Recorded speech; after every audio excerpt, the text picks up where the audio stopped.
இறைவன் நீங்கள் நினைப்பதை போல் கல் அல்ல. இறைவன் நீங்கள் நினைப்பதை போல் என்னவோ ஒரு பொருள் அல்ல. இறைவன் நீங்கள் நினைப்பதை போல் மனிதன் அல்ல. இறைவன் நீங்கள் நினைப்பதை போல் மனித உருவத்தில் நடமாடிக் கொண்டிருக்கிற பிணங்கள் அல்ல. இறைவன் யார் தெரியுமா? படைத்தவன் யார் தெரியுமா? ஹுவல்லதி யுஸவ்விருக்கும் ஃபில் அர்ஹாம். உன் தாயின் கருவறையில் இருக்கும் போதே உன் உருவத்தை உனக்கு கொடுத்தவன். உன் தாயின் கருவறையில் நீ இருக்கும் போதே உனக்கென்று உருவத்தை அமைத்தவன் உன் இறைவன். அந்த இறைவனை தேடுங்கள் சகோதரர்களே. நீங்களாக சிந்தித்து நீங்களாக கற்பனை செய்து கடவுளுக்கு உருவம் தந்து கொண்டிருக்கிறோமே. மனிதா சிந்தி, எப்படி நீ கடவுளுக்கு உருவம் தர முடியும்? அந்த கடவுள் தான் உனக்கு உருவம் தந்தார்.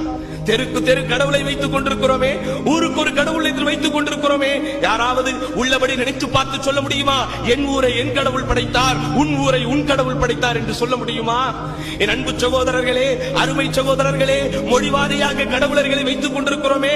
இந்த மொழி பேசுகின்ற மனிதர்களை இந்த கடவுள் படைத்தார், அந்த மொழி பேசுகின்ற மனிதர்களை அந்த கடவுள் படைத்தார் என்று சொல்ல முடியுமா? வானங்களை எவன் படைத்தானோ, பூமியை எவன் படைத்தானோ, அவன்தான் உன்னையும் படைத்தான், அவன்தான் என்னையும் படைத்தான்.